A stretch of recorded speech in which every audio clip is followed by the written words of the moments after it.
Muy buenas noches, tengan cada uno de ustedes. Muy feliz de que estén una vez más con nosotros en el segmento de Jesús y la verdad presente. Otra vez. Y le pedimos que a cada uno de ustedes que tome la confianza de que en cada una de estas plataformas, ¿verdad? Que podemos encontrar aquí. Eso es correcto. Que usted, si no nos encuentra por una, nos busca la otra, nos comparta. Dele share, dele like. Y lo más importante es, fíjense, Jocabel, la página está creciendo porque muchas personas se están suscribiéndose. Y eso es muy importante. Gracias a cada uno de ustedes. Y le damos las gracias por eso, ¿verdad? Y al mismo tiempo, pues, nos continúan pues, haciendo lo que están haciendo, invitarnos a otros para que escuchen estos mensajes que estamos presentando semana tras semana. Así mismo es. Y que nos puedan escribir en confianza al email. Preguntas, dudas, si quiere que hablemos de algún tema en específico, cadenas de oración, alguna petición, nosotros de confianza y con gusto lo vamos a atender. Eso es así. Así que vamos a comenzar entonces con una oración. Eso es así. Oramos. Amante Padre que estás en el cielo, Señor, gracias por tocar nuestros corazones para volver nuestros rostros a ti. Te pedimos en forma especial que cada una de las personas que se están sintonizando en esta programación, oh Dios, que tú puedas impactar su vida grandemente y que, Señor, en ellos no flaquee la fe. Que ellos puedan, Señor, conocerte a ti como el único Dios verdadero. Guía nuestros pasos, acompáñanos, Señor, en el restante de esta programación y te lo agradecemos todo, Señor, en el nombre de Jesús. Amén. La noticia de esta noche que vamos a discutir se titula Arrojado a un foso con cadáveres, y esta vez le ocurrió eso por convertirse a Cristo. Wow. Esta situación sucedió en Somalia, un país donde el Islam es la fe predominante desde el nacimiento. Ser cristiano se ve como una contradicción intolerable a tal punto de recibir grandes castigos por abandonar sus creencias y confesar el nombre de Jesucristo como Salvador, que esto es lo que estamos discutiendo en esta noche. Toda mi vida estuve comprometida con esto, buscando la vida eterna y la salvación.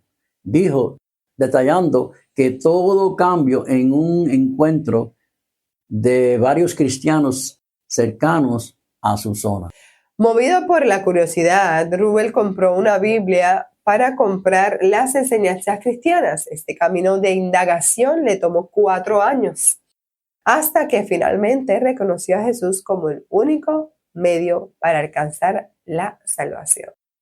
Tras su transformación espiritual, Rubel buscó compartir su nueva fe, pero pronto se enfrentó a una intensa persecución, comenzando con su propio hogar. Fue expulsado de su familia y despojado de su herencia. En su lugar de trabajo también sufrió acoso y, debido a cuestiones de seguridad, se vio obligado a mudarse a otra ciudad. Rubel relató que al difundir el evangelio fue encarcelado durante 3 meses, experiencia en la que fue golpeado hasta extremo de vomitar sangre. Wow. Fue terrible. Sí, es una cosa tras otra. Su trayectoria de sufrimiento persistió. Después de ser denunciado nuevamente, Rubel fue arrestado junto a su hermano, quien también había adoptado la fe. El hermano por lo menos entró con él. Ambos fueron arrojados a tumbas repletas de cuerpos sin acceso a comida ni agua.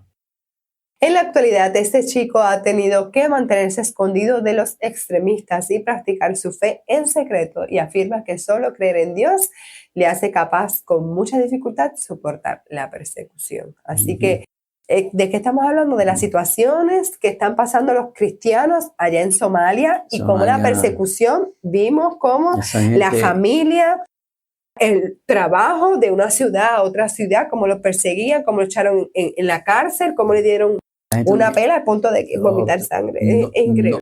No por nada, pero esa gente lo tiene bien difícil, ya viste.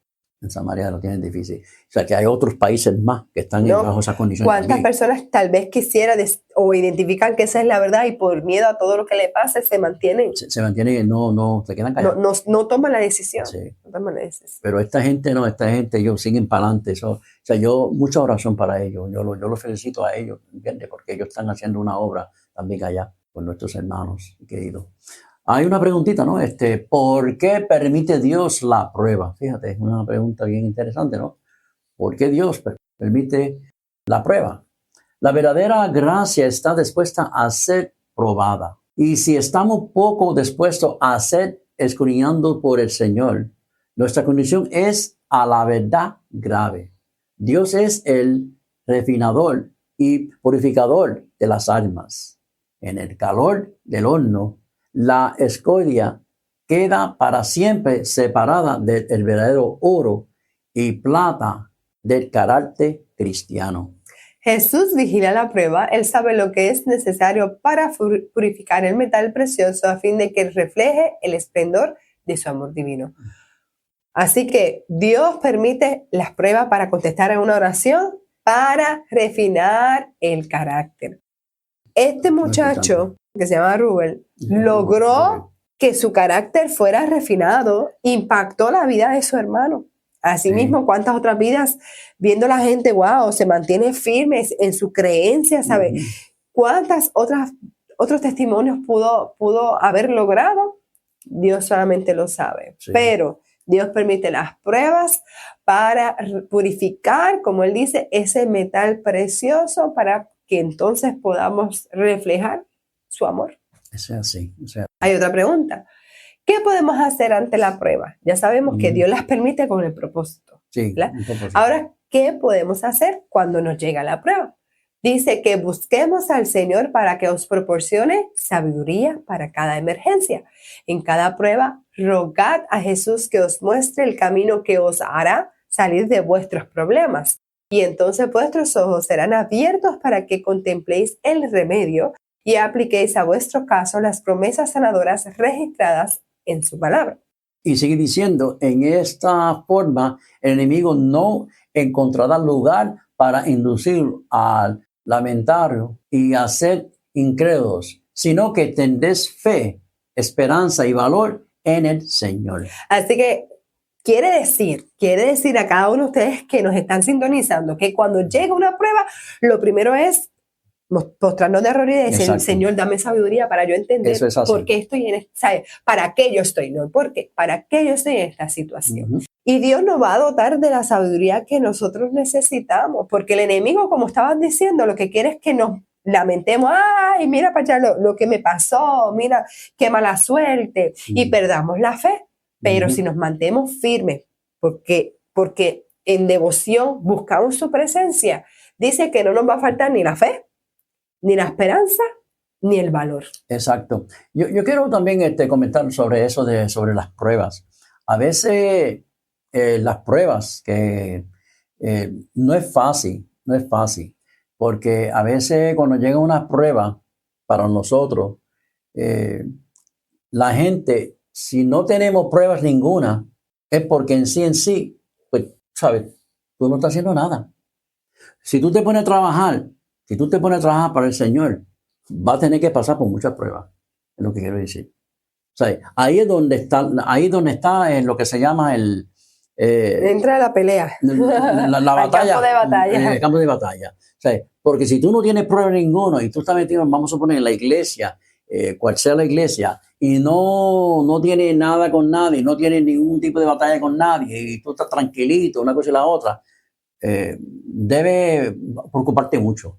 Porque los que tienen prueba constantemente, esos son los que el enemigo quiere destrozar, quiere destruir. ¿Por qué? Porque esas son las personas, los que están constantemente en pruebas, son las personas que en sí están trabajando para la gloria de Dios. Esos son los que verdaderamente están trabajando. ¿Ves? Y no es fácil en este tipo de vida que estamos viviendo, ¿ves? Con nuestro alrededor, nuestros vecinos, porque no es fácil tampoco, ¿sabes? Los vecinos, nuestros hermanos, o sea, siempre hay algo que nuestros hijos, o sea, que también en lo personal, en el ámbito personal. O sea, que nos trae situaciones que a veces uno tomar decisiones, la única forma, pues, como dijo ahorita en una cita, es doblar rodillas. Cuando viene una prueba de esa, doblar rodillas es lo que hay que hacer. Y pedirle al Señor que te ilumine a poder uno pasar por esa prueba. Que hay otra palabra que se usa, de prueba se usan crisol, es una palabra que ellos usan, el crisol. Y cada uno de nosotros tenemos que pasar por ese crisol. Hay otra pregunta. Otra preguntita, sí. ¿Cómo debemos actuar ante la angustia? Que es lo que estamos hablando. Tenemos que vivir solamente un día a la vez. Y si llegamos a conocer al fondo a Dios, Él nos dará fuerza para soportar lo que vendrá mañana. Gracias suficiente para cada día. Y cada día encontramos victorias, lo mismo que aflicciones. La pregunta de ahorita era ¿qué hacer tan pronto identificamos que estamos en una prueba? Ahora es cómo debemos comportarnos cuando estamos en ella, ¿sabes? En el proceso. Sigue continuando la cita diciendo que tenemos el mismo Dios que obró por su pueblo en los siglos pasados. Jesús se yergue a nuestro lado. ¿Por qué vacilaremos? No. A medida que lleguen las pruebas, recibiremos el poder divino para hacerle frente. ¿Por qué? Porque Dios nos va a permitir una prueba de más que podamos soportar. Si la permite es porque sabe, hay una enseñanza para nuestra vida. Exacto. Siempre es con un propósito. Siempre es Así un propósito. que no podemos, ¿verdad?, flaquear y tenemos que entender, como aquí dice, un día a la vez. Cada día trae su propia afán. Y cuando estamos así, constantemente caminando con Dios, Él nos va a ayudar a dar los pasos. Hay otra pregunta. ¿Cuál es la bendición de ser probados? Ahí estamos, ahí está el final, ¿viste? Una bendición. Ser probado es una bendición, Vas a ver, pero los que nos están siguiendo vieron que le hemos dado la evidencia profética para saber qué hacer antes, durante, ahora, después. Ok, vamos a ver lo que nos dice entonces. ¿Cuál es la bendición de ser probado? Si la recibimos con fe, la prueba que parece tan amarga y difícil de soportar resultará una bendición. El golpe cruel que marchita los gozos terrenales nos hará dirigir los ojos, ¿dónde? Al cielo. ¿Cuántos son los que nunca había conocido a Jesús si la tristeza no los hubiera movido a buscar consuelo en Él? Viste que es una bendición, es una bendición. ¿Por qué? Porque nuestros ojos se van a quitar de lo terrenal aquí, y vamos a buscar consuelo y auxilio en el que lo puede todo. Y ahí entender de que nos espera un mundo mejor donde no hay tristeza, tribulaciones, enfermedad, angustia. Ese era el plan que siempre ha querido para nosotros, pero el enemigo quiere que nuestros ojos estén, aquí no, en la miseria. Allá tenemos que tener los ojos siempre. Así que es una bendición cuando seamos probados y usted tiene que aferrarse a Jesús, que es quien nos va a dar la fuerza. Va a entender que al último decir, Señor, gracias, porque tú me ayudas a acercarme más a ti, a conocerte, a reconocerte, a darte un espacio en mi vida, a darte gloria. No terminamos de las bendiciones. En conclusión, muchas personas a nivel mundial se enfrentan a la persecución. ¿Y saben en dónde? En esta época, donde muchos gozamos de libertad y democracia. Así que en mi país yo puedo tener libertad y democracia, no necesariamente es la misma situación en otros países. Aprovechemos el tiempo en prepararnos y esparcir la luz de ¿quién? Cristo. De Cristo. Ese es el tiempo, prepararte a ti y ayudar a preparar a otros. Claro. El gozo de haberle conocido será la bendición de compartirles a otros la verdad. Es que cuando nosotros lo conocemos no podemos quedarnos callados. No podemos quedar callados, es verdad. Brota. Exacto. Y mira, oremos por los que sufran, que están sufriendo, para que su fe no fallen. ¿Tú sabes lo que es? Porque esa gente están allí en Samaria, te lo digo, que no es fácil, no es fácil. Simplemente tú... Vamos a empezar a darle back a esta noticia, a los que nos están sintonizando aquí a lo último.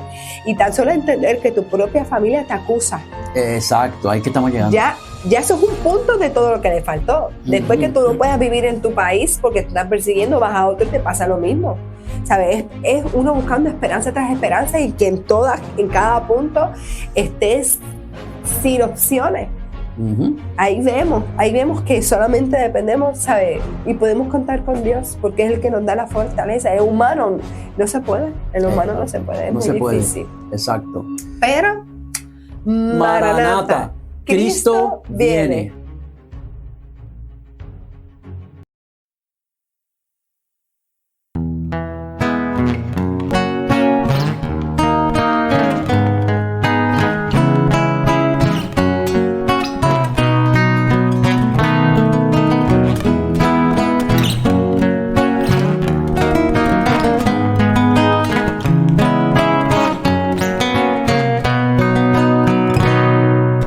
Por nuestro Señor, unidos en verdad, lo adoramos con fervor. Gozo da vivir unidos por la fe, siempre Jesús nos guiará. Vamos al cielo, Jesús nos espera. Hay un lugar para ti. Contigo yo quiero cantar en el cielo. Vamos, mi hermano, al hogar.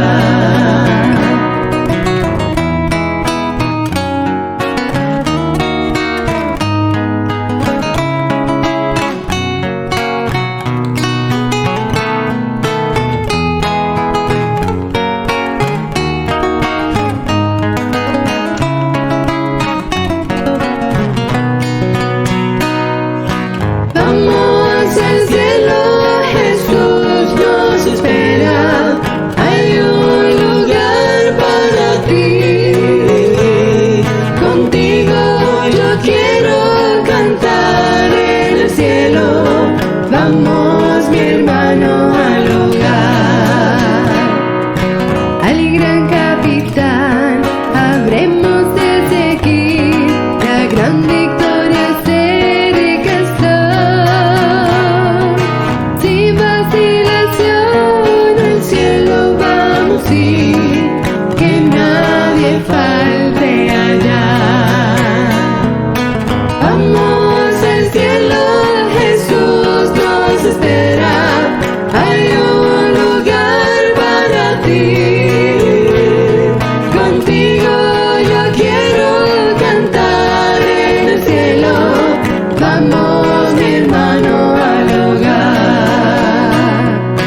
Al gran capitán habremos de seguir, que nadie falte allá, que nadie falte allá.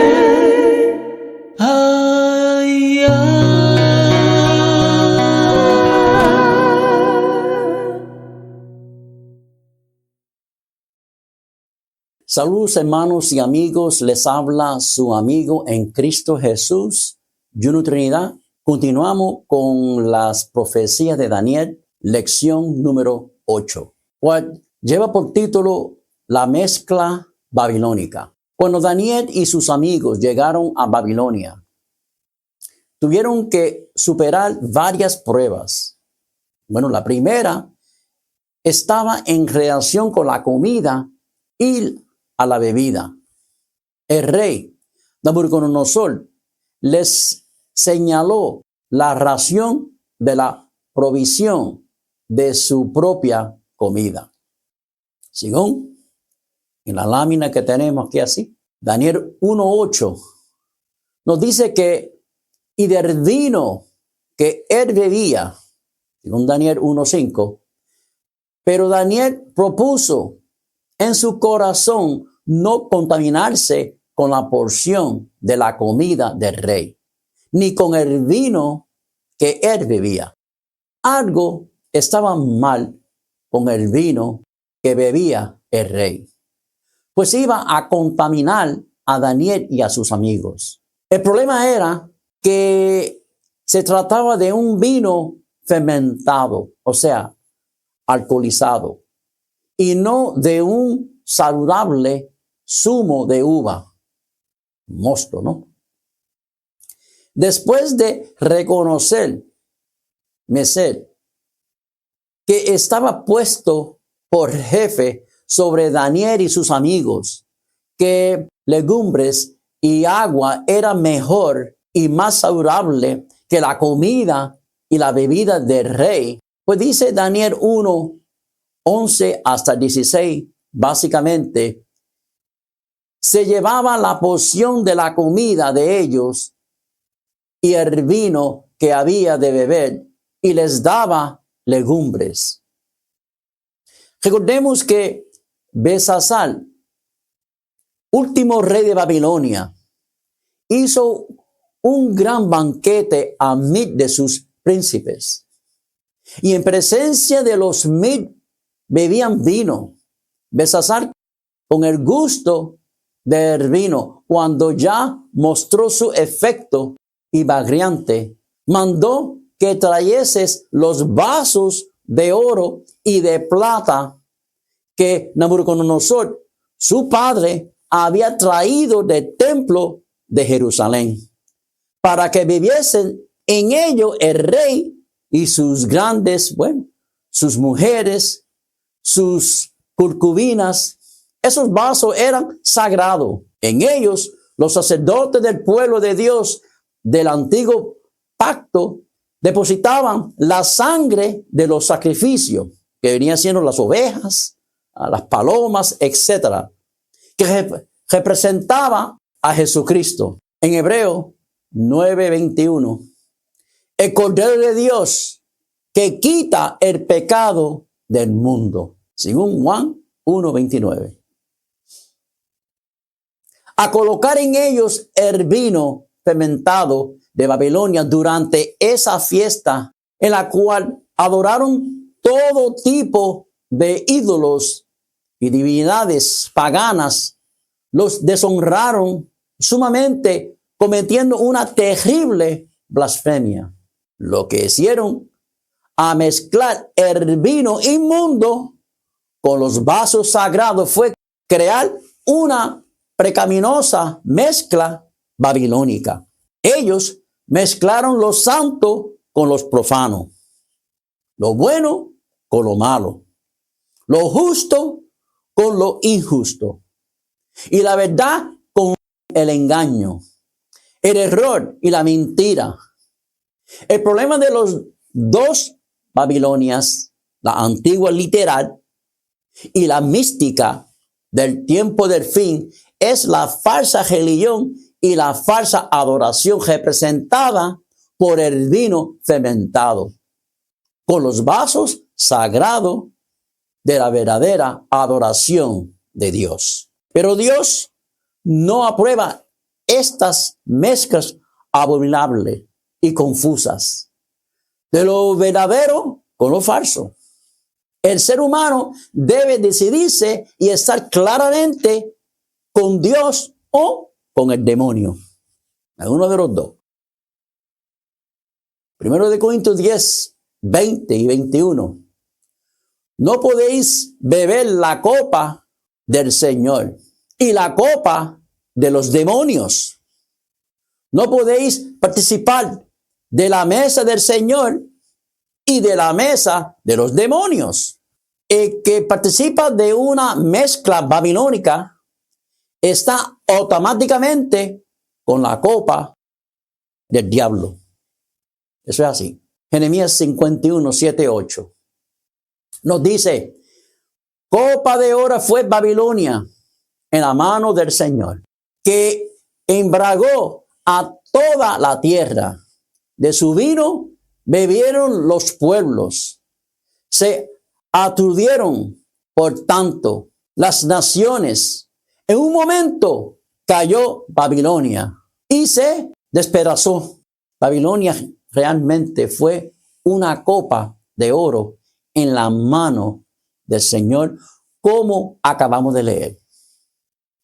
Pues inicialmente hizo la voluntad de Dios. Recuerde que Dios entregó su pueblo hebreo en las manos del rey Nabucodonosor de Babilonia, quien luego se convirtió, aceptando al verdadero Dios y llegando a ser su siervo.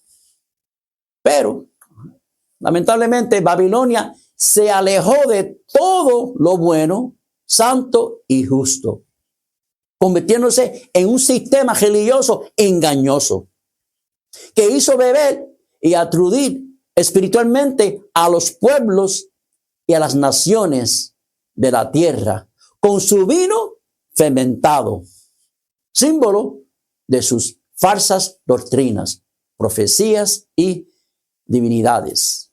Y entonces caen como consecuencia final. La esencia de Babilonia ha sido desde un inicio la confusión. Babel mismo significa confusión. Como vimos en los primeros temas de este seminario se está hablando. Recuerde que Nero fue el fundador inicial de este reino impío, construyendo la torre de Babel, cuyo objeto era alcanzar el cielo por sus propios esfuerzos y sin la necesidad de Dios, ni el perdón de los pecados. Dios entrevino y paralizó la obra mediante la confusión de lengua. Eso ustedes lo pueden leer en Génesis 11, 7 y 9, Jeremías 51 y 53.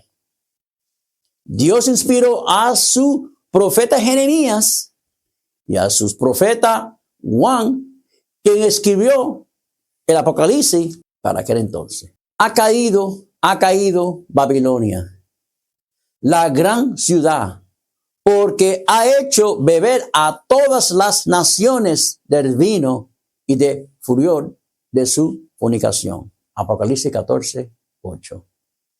Ha caído la gran Babilonia, que se ha hecho habitación de demonios y guarida de todo espíritu inmundo, y albergan de todas aves inmundas y aborrecibles, porque todas las naciones han bebido del vino de furor de su fornicación.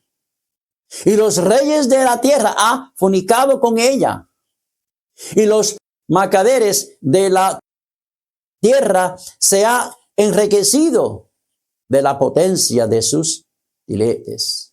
Una de los 7 ángeles que lleva una de las 7 plagas apocalípticas que se derramará sobre la Babilonia mística, este fin, dice el hermano Juan, ven acá y te mostraré la sentencia contra la gran ramera, la que está sentada sobre muchas aguas, con la cual han fornicado los reyes de la tierra, y los moradores de la tierra se ha embriagado con el vino de su fornicación. Y la mujer estaba vestida de púrpura y escarlata, adorada de oro, de piedras preciosas y de perlas. Tenía en la mano un cáliz de oro lleno de las abominaciones y de la inmundicia de su fornicación. Y en su frente un nombre escrito, un misterio: Babilonia la grande, la madre de la ramera y de las abominaciones de la tierra. Vi a la mujer embriaga de la sangre de los santos y de la sangre de los mártires de Jesús. Y cuando la vi, quedé asombrado con gran asombro. Eso lo pueden leer. Apocalipsis 17, 1, 2, 4, 5 y 6.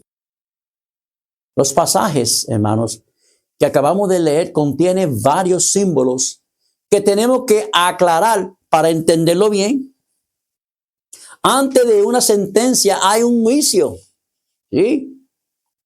Lo que nos indica que la Babilonia moderna también ha sido colocada en la balanza justa de Dios y hallada falta, igual que la antigüedad. pues cae y recibe las plagas igual que la antigua. Eso lo puede ver, hermanos, lo pueden leer en Proverbios 16:11, Daniel 5:27 y 28, Apocalipsis 18:4, Jeremías 51 y hasta 56. La mujer representa en la simbología bíblica y profética una iglesia, o sea, una religión. Pueden ver eso también en 2 de Corintios 11:2, Isaías 54:5, o sea, 2:16, 19, 20, etc. Eso está ahí. La relación que Dios desea tener con su mujer es la siguiente. Él desea guiarla, sostenerla, amarla, cuidarla, etc. Y Dios exige de su mujer que le sea leal, fiel, obediente. Babilonia es representada como una gran ramera. Una ramera, pues una mujer, una iglesia o religión que tuvo relación ilícita y prohibida. Esta mujer tuvo relaciones prohibidas, pues fornicó con los reyes de la tierra, es decir, con la política mundial, lo que la convirtió en ramera. La iglesia abandona a Dios y le fue infiel a buscar el sustento y los beneficios de los poderes temporales de la tierra y a unirse ilícitamente con la política mundial, convirtiéndose en una iglesia estatal. La Biblia dice que ningún fornicario entrará en el reino de Dios. Ninguno. Su fin será en el fuego o en el lago de fuego. Eso lo puede ver ahí en 1 de Corintios 6, 9 y 10, Gálatas 5, 19, 21. Esos textos bíblicos pueden buscar en sus casas como están en este momento y lo pueden leer ahí. Apocalipsis 21, 8. Lo que significa que esta religión está en perdición. Están perdidos. Según Tesalonicenses 2:3. Esta iglesia o religión apóstata está sentada sobre muchas aguas. Lo que significa, que es lo que dice Apocalipsis 17:15, Isaías 17:12, las aguas que ha visto donde la ramera se sienta son pueblos, muchedumbres, naciones y lenguas. Por consecuente, pudo emborrachar a los moradores de la tierra, quien se ha embriagado con el vino de su fornicación. Este vino tiene una aplicación simbólica, como también literal. En su aplicación literal, esta religión caída utiliza y permite el uso de bebidas alcohólicas, causando terribles consecuencias a nivel mundial. Pero en la aplicación simbólica, su vino se refiere a las falsas doctrinas y enseñanzas que transmite, las cuales embriagan y confunden a las naciones y a los moradores de la tierra. El pasaje describe a esta región babilónica vestida de púrpura con un cáliz de oro en sus manos, llena de abominaciones y de la inmundicia de su fornicación. Aquí encontramos la perfecta repetición de la Babilonia literal de antaño. Recuerden que Belsasar ofreció al tercer hombre de su reino un vestido de ¿qué color? De púrpura. ¿Te recuerdas? Las lecciones pasadas. Además, utilizó los vasos sagrados de oro, el cáliz de oro del templo de Dios para introducir en ellos su vino fermentado, que en esta aplicación representa las abominaciones de sus apostasías y de la inmundicia de su fornicación. Lo puede encontrar en Daniel 5, de 1 al 4, del 16.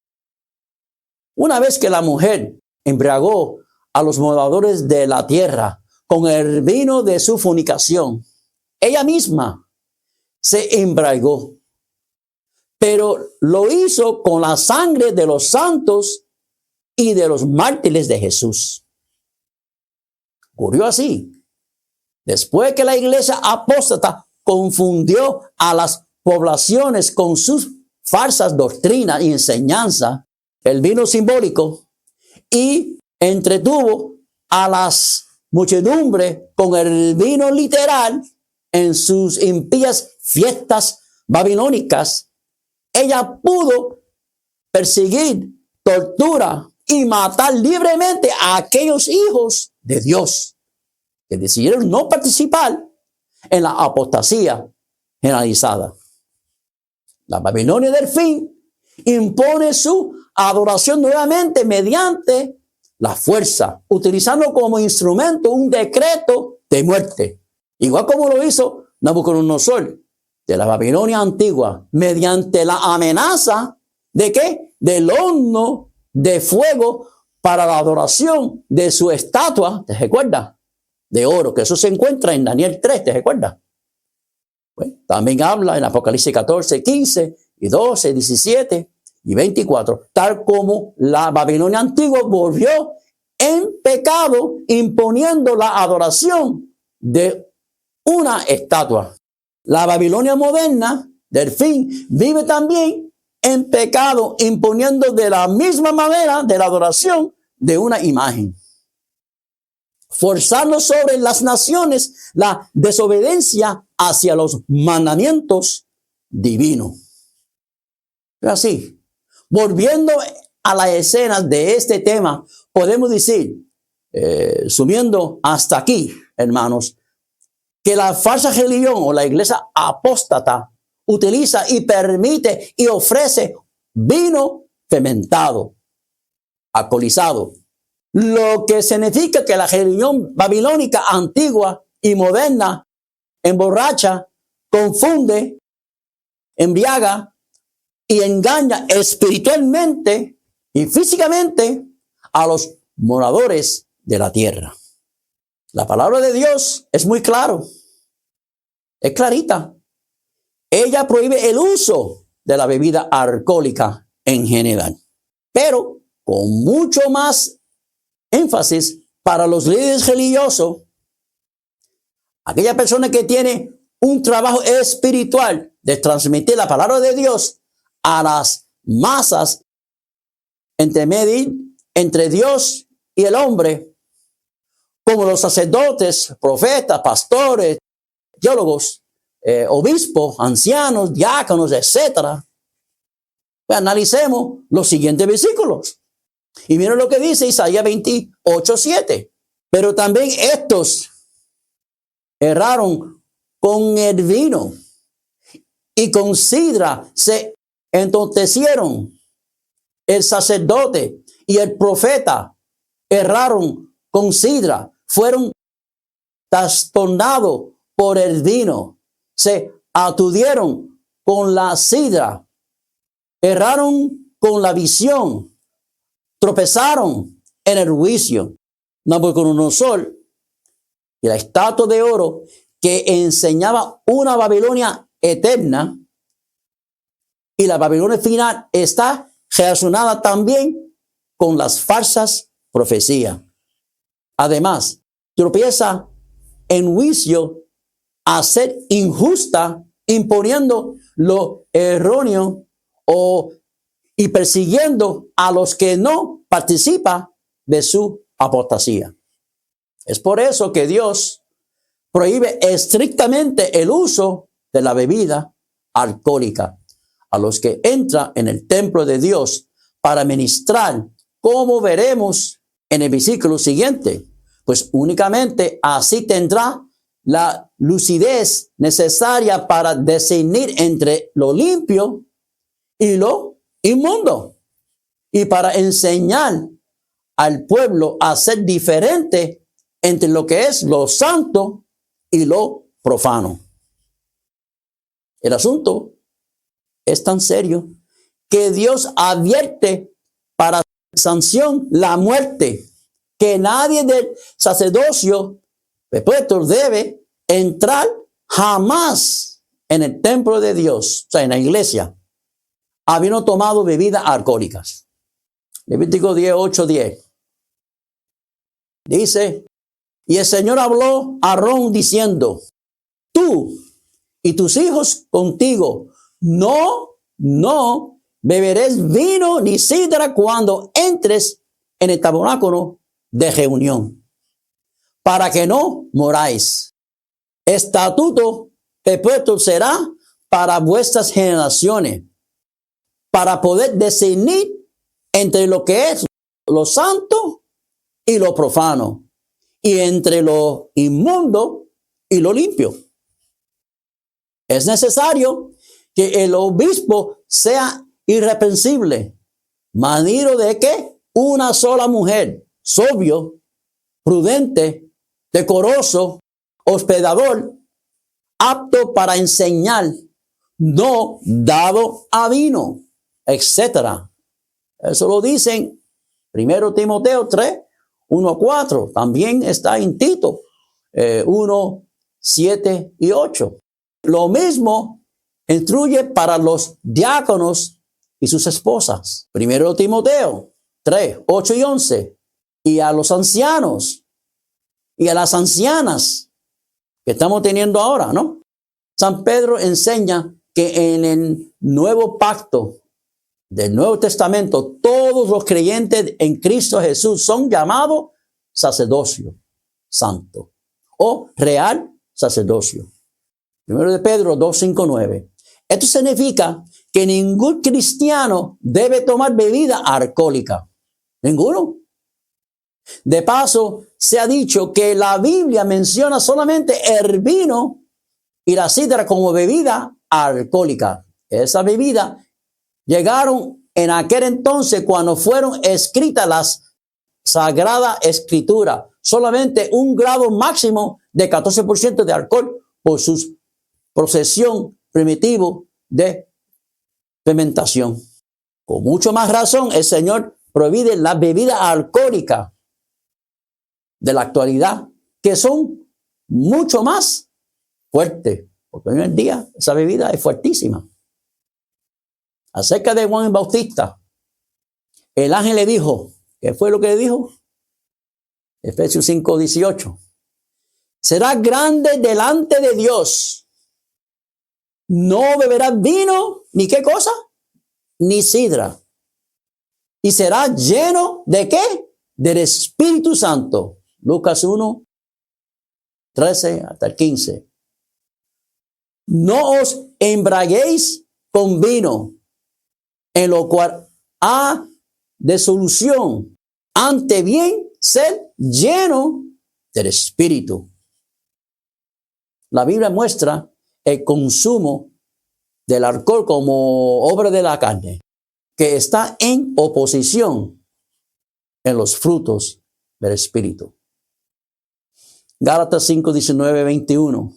Y manifiestas son las obras de la carne, que son adulterio, fornicación, inmundicia, lascivas, idolatrías, hechicería, enemistades, pleitos, celos, iras, contiendas, disensiones, herejías, envidias, homicidios, borracheras, orgías y cosas semejantes a estas, acerca de las cuales os amonesto, como ya os lo ha dicho antes, que los que practiquen tales cosas no heredarán el reino de Dios. Eso es así. En algunos versículos que acabamos de leer, aparece la palabra mosto. Número 18, 12, Amós 9, 13. El diccionario lo define así. Mosto, o sea, es igual al zumo exprimido de la uva antes de fermentar y hacerse vino. Los sacerdotes recibieron como diezmo, obviamente, mosto, es decir, zumo de uva o vino sin fermentar. Yo tomaba vino, pero el vino era sin fermentar, sin fermento. He aquí algunos datos que muestran la seriedad de esta situación. Solamente en Inglaterra, el alcohol es causante directo de algunas 33,000 muertes al año.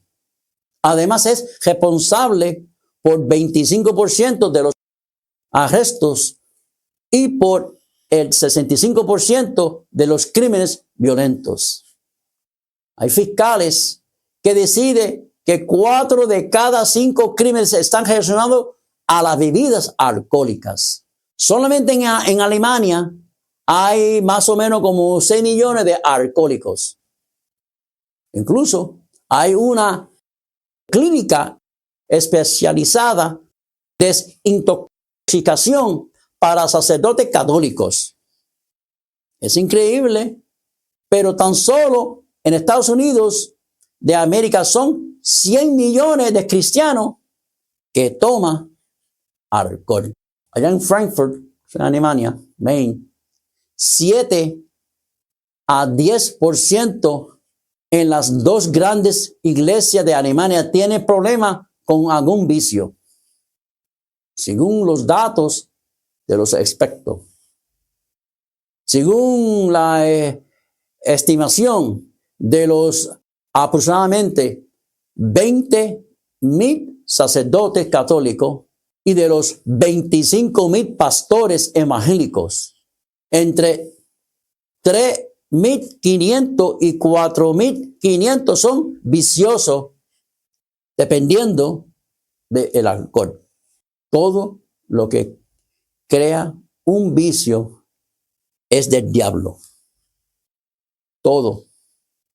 Con razón que el vino fermentado, alcoholizado, es relacionado directamente con el diablo, la serpiente antigua, que habla ahí, Apocalipsis 12:9. Acerca del vino fermentado, dice el salmista, Proverbios 23:32, mas el fin como serpiente morderá, y como aspín dará dolor. Esa palabra, aspín, víbora, en europea muy venenosa, serpiente venenosa del norte de allá de África. Dios nunca esclavizará ni a sus criaturas a vicios dañinos. Cristo nunca envenenará ni intoxicará a sus criaturas, mas al contrario, es Jesucristo a que librará al hombre de los lazos pecaminosos. Eso es así. Juan 8:36 nos dice que, así que, si el Hijo libertare, seréis verdaderamente libres. Alcohol solo, hermanos, provee alcaloías y causa intoxicación cuando se lo toma como se toma comida ordinaria. Así que el alcohol no es un alimento y no es un buen nutriente. Alcohol no es un alimento porque es a la vez un veneno, un narcótico que crea un hábito y es dañino. La evidencia médica demuestra que la declaración que el alcohol es una nutriente es totalmente falsa.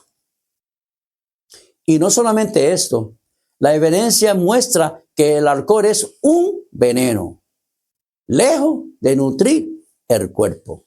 El alcohol vacía el cuerpo de vitaminas y lleva a deficiencias severas en vitaminas de complejo B. hacia el cuerpo del zinc y magnesio. Destruye el apetito, empeorando toda deficiencia nutricional ya presente. Además, esta relación con una variedad de enfermedades físicas y mentales. Eso incluye desórdenes del hígado, enfermedades del corazón. También está el hipotensión, etc. Además, causa náusea, vómito, distorsión en la percepción de la realidad, deterioro de la capacidad de tomar decisiones, debilitamiento de la sensibilidad moral, memoria dañada, ese tipo de cosas. Jesús transformó en su primer milagro durante las bodas de Caná agua en vino. ¿Cuál de los dos vinos hizo para que los novios y los invitados tomen? Los dos vinos. ¿El sin fermento o el fermentado? La respuesta es obvia. El Señor nunca actuará en contra de su propia palabra. Él nunca animaría a tomar bebida alcohólica, entregando al ser humano al veneno tóxico de la serpiente, provocando decadencia moral y física. Jesucristo nunca preparará y ofrecerá un vino fermentado que cause borracheras, impidiendo a la gente entrar en el reino de Dios. Jesús hizo, obviamente, el buen vino, el zumo de la uva, el mosto, el vino sin fermento, tal como lo indica el maestrasala de la boda, haciendo diferencia entre el bien vino y el inferior, diciendo, esto se encuentra en Juan 2, 1 y 12. Todo el hombre sirve primero el buen vino, y cuando ya ha bebido mucho, entonces el inferior. Mas tú has reservado el buen vino hasta ahora. En la Biblia, fermentado es símbolo de pecado. 1 Corintios 5, 6 y 8. Marcos 8, 15. Es por eso que los agentes de fermento, la levadura, fueron prohibidos por Dios delante de la fiesta de la Pascua, pues son símbolo de corrupción. Durante la Pascua, Dios instituyó que se preparen tan solo panes sin levadura. Éxodo 13, 7. Por los 7 días comerán los panes sin levadura, y no se verá contigo nada laudado, levadura, en todo tu territorio. Jesús partió el pan y repartió el vino en la cena del Señor, recordando la Pascua.